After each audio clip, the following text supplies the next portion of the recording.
En el día de hoy de 1882, una bala entró en la nuca de Jesse James.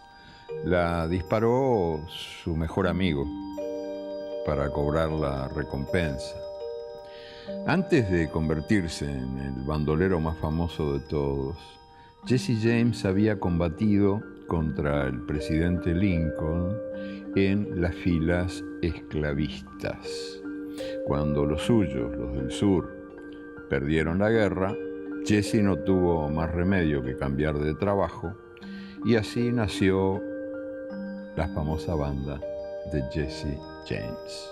La banda, que usaba máscaras del Ku Klux Klan, inició sus actividades asaltando un tren por primera vez en la historia de los Estados Unidos, y después de desplumar a todos sus pasajeros, se dedicó la banda a asaltar bancos y diligencias. La leyenda cuenta que Jesse fue algo así como un Robin Hood del lejano oeste, que robaba a los ricos para dar a los pobres, pero nunca se supo, jamás apareció ningún pobre que hubiera recibido, aunque fuera una moneda, de manos de Jesse James. No está probado que ayudara a los pobres, pero sí está probado que ayudó a Hollywood. 40 películas hizo Hollywood con la leyenda del famoso Jesse James. La industria le debe muchos éxitos con los actores más famosos, más celebrados, desde Tyrone Power hasta Brad Pitt. Muchos empuñaron el revólver humeante de Jesse James.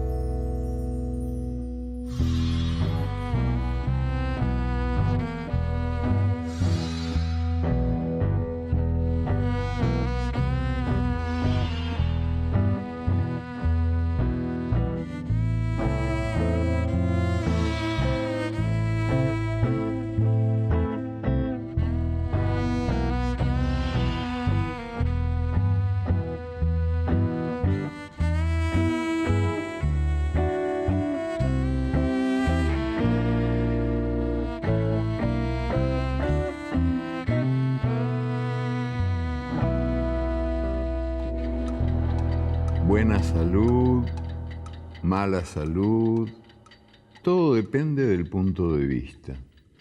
Desde el punto de vista de la gran industria farmacéutica, la mala salud es muy saludable. La timidez, pongamos por caso, podía resultar simpática y quizás hasta atractiva, hasta que se convirtió en enfermedad. En el año 1980, la American Psychiatric Association decidió que la timidez es una enfermedad psiquiátrica y fue, por lo tanto, incluida en su Manual de Alteraciones Mentales, eso que periódicamente ponen al día los sacerdotes de la ciencia. Como toda enfermedad, la timidez necesita remedios. Y desde que se conoció la noticia de que la timidez era una enfermedad, los grandes laboratorios han amasado enormes fortunas vendiendo esperanzas de curación a los que padecen esto que fue definido como una fobia social, alergia a la gente, dolencia médica severa. Pobres tímidos.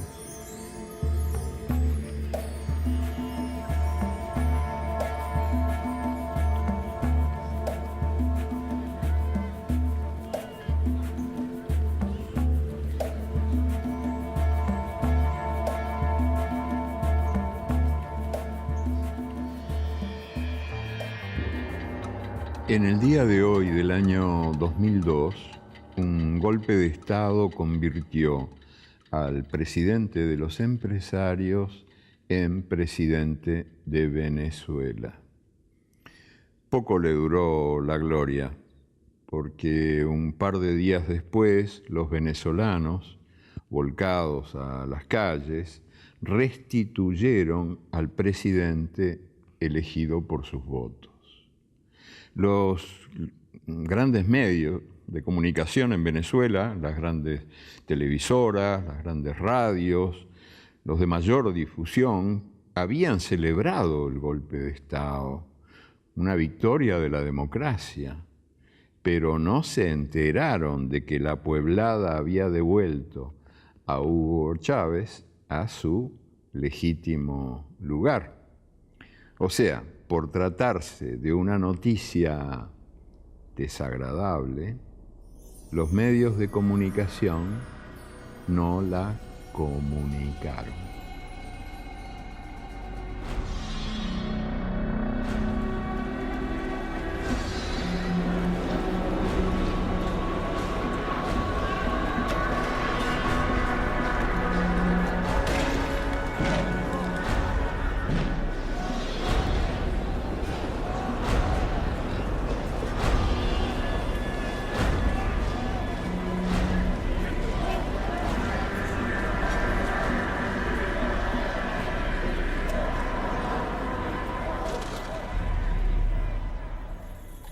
Un día como hoy, del año 33, día más, día menos, Jesús de Nazaret murió crucificado.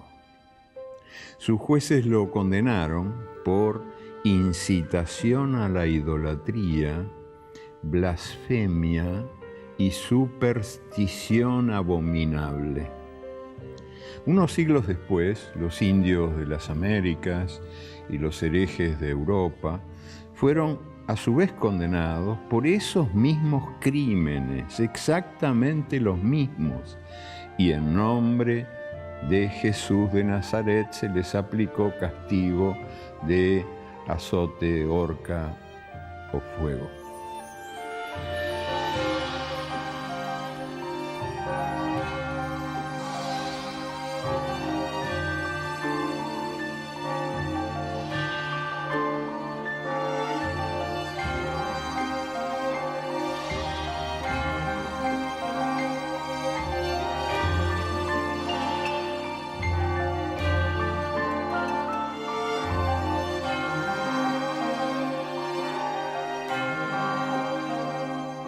Fue la mayor expedición militar de toda la historia del Mar Caribe y también fue el mayor fiasco.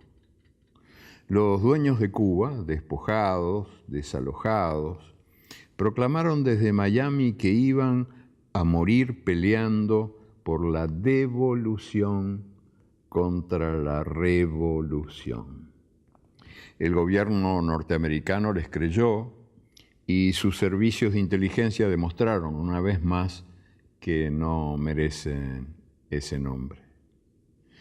En el día de hoy de 1961, 3 días después del desembarco en la bahía de Cochinos, los héroes, armados hasta los dientes, apoyados por barcos y por aviones, se rindieron sin pelear.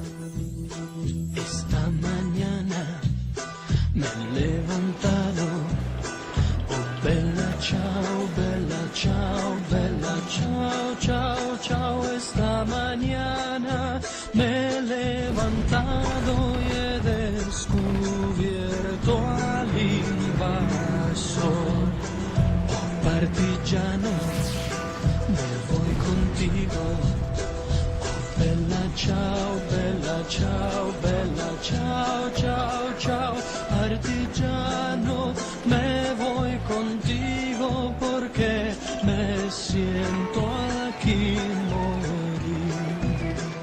Ocurrió en España, en un pueblo de La Rioja, en la noche de hoy del año 2011, durante una procesión de Semana Santa. Una multitud acompañaba, callada, el paso de la estatua de Jesucristo que avanzaba mientras los soldados romanos la castigaban a latigazos.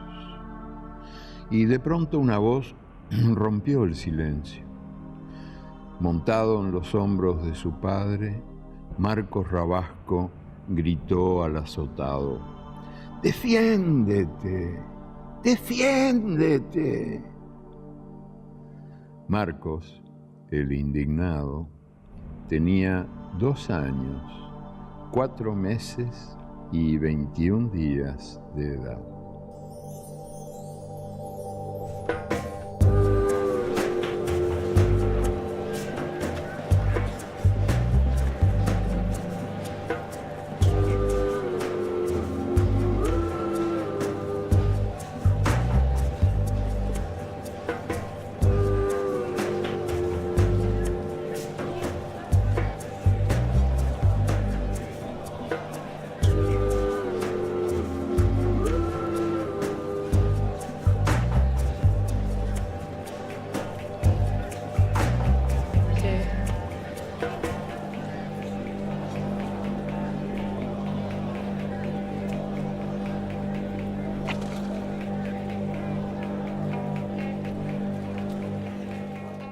Hoy, Día del Libro, no viene mal recordar que la historia de la literatura es una paradoja incesante. ¿Cuál es el episodio más popular de la Biblia? Adán y Eva comiendo la manzana. En la Biblia no está. Platón nunca escribió su más famosa frase: solo los muertos saben cómo termina una guerra. Don Quijote de la Mancha jamás dijo: ladran, Sancho, señal que cabalgamos. No fue dicha ni escrita por Voltaire su frase más conocida: no estoy de acuerdo con lo que dices, pero defendería hasta la muerte tu derecho a decirlo. Hegel nunca escribió: gris es la teoría y verde el árbol de la vida. Sherlock Holmes jamás dijo: elemental, querido Watson. En ninguno de sus libros, ni panfletos, ni cartas siquiera, Lenin escribió: el fin justifica los medios. Bertolt Brecht no fue el autor de su poema más celebrado, ese que dice: primero se llevaron a los comunistas, pero a mí no me importó porque yo no era comunista. Y Jorge Luis Borges no fue el autor de su más difundido poema, ese que dice: si pudiera vivir nuevamente mi vida, trataría de cometer más errores, etcétera, etcétera.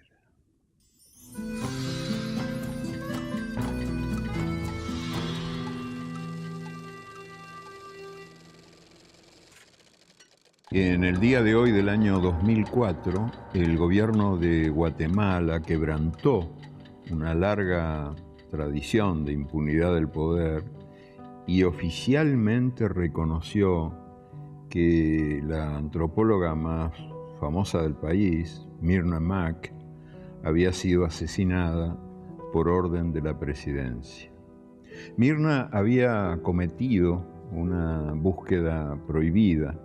Ella se había internado en las selvas, en los montes de Guatemala, para recoger testimonios de los miles de indígenas que deambulaban por su país, exiliados en su propio país, después de las matanzas militares de los años 82, 83, 84, y ella había recogido esas voces y las había reunido en un trabajo formidable y heroico. En 1989, en un congreso de ciencias sociales, un colega de Myrna, antropólogo de los Estados Unidos, se había quejado de la presión de las universidades de Estados Unidos que obligaban a producir continuamente. el antropólogo norteamericano había dicho, en mi país, si no publicas, estás muerto. Y Mirna le había contestado, en mi país, Guatemala, es al revés, estás muerto si publicas.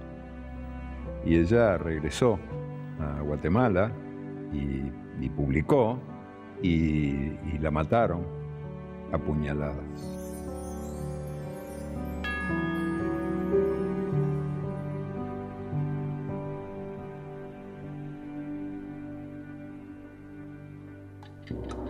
Ocurrió en Chernobyl, en Ucrania, en el día de hoy de 1986. Fue la más grave explosión nuclear hasta entonces padecida en el mundo entero. Una tragedia, pero los pájaros que huyeron y los gusanos que se hundieron bajo tierra fueron los únicos que informaron desde el primer instante sobre la tragedia ocurrida. El gobierno soviético había dictado orden de silencio. Aquí no ha pasado nada, a pesar de que la lluvia radiactiva estaba ya envenenando gentes, animales, tierras, peces, lagos, ríos, por toda Europa, desde Irlanda hasta Suecia. Pasaban los días y el gobierno seguía callando y negando. 35 años después se repitió la historia en Japón, justo en el país que había sufrido las bombas atómicas de Hiroshima y Nagasaki, cuando estallaron varios reactores nucleares en Fukushima, y el gobierno también, como en el otro caso, silbó y miró para otro lado. Parece que tenía razón aquel periodista inglés Claude Cockburn, que un día escribió: no creas nada hasta que no sea oficialmente desmentido.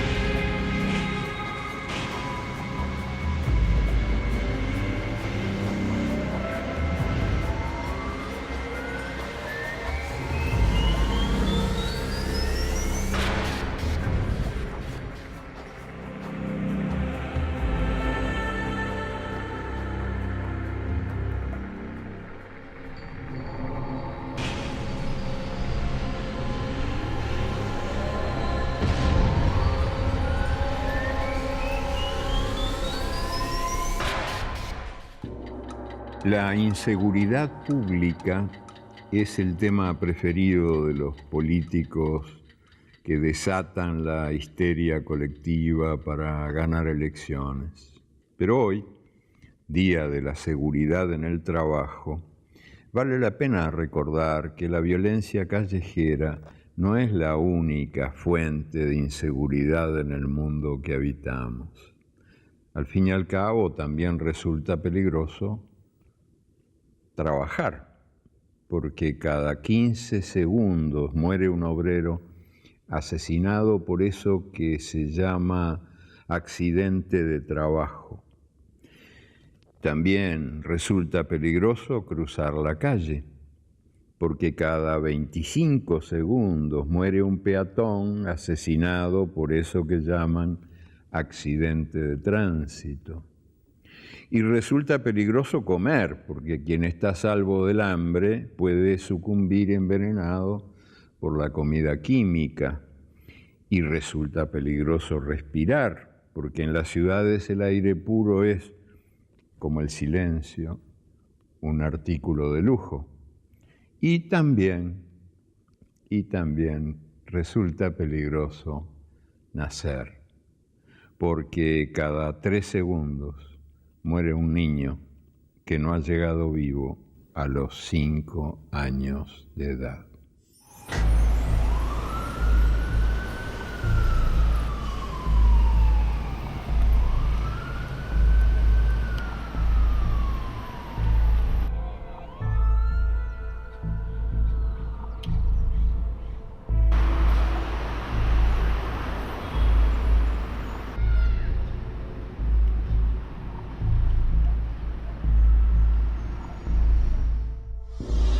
El Partido Conservador gobernaba Nicaragua cuando en este día, en el día de hoy, del año 1837, el gobierno reconoció a las mujeres el derecho de abortar si su vida corría peligro. 170 años después, en el mismo país, los legisladores que decían ser revolucionarios prohibieron el aborto en cualquier circunstancia y así condenaron a las mujeres pobres a la cárcel o al cementerio.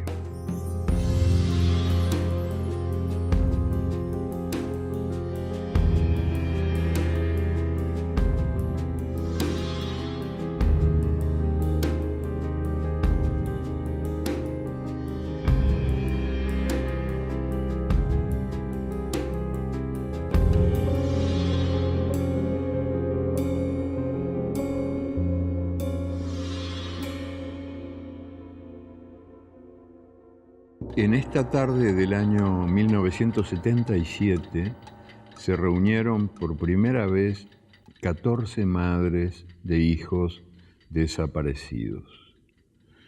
Desde entonces buscaron juntas y juntas golpearon las puertas que no se abrían.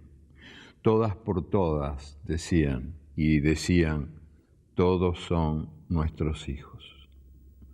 Miles y miles de hijos habían sido devorados por la dictadura militar argentina y más de 500 niños habían sido repartidos como botín de guerra y ni una palabra decían los diarios, ni las radios, ni los canales de televisión. Unos meses después de aquella primera reunión, 3 de las madres, Azucena Villaflor, Esther Balestrino y María Eugenia Ponce, desaparecieron también como sus hijos y fueron como ellos torturadas y asesinadas. Pero ya era imparable la ronda de los jueves. Los pañuelos blancos siguieron dando vueltas y más vueltas a la Plaza de Mayo y al mapa del mundo.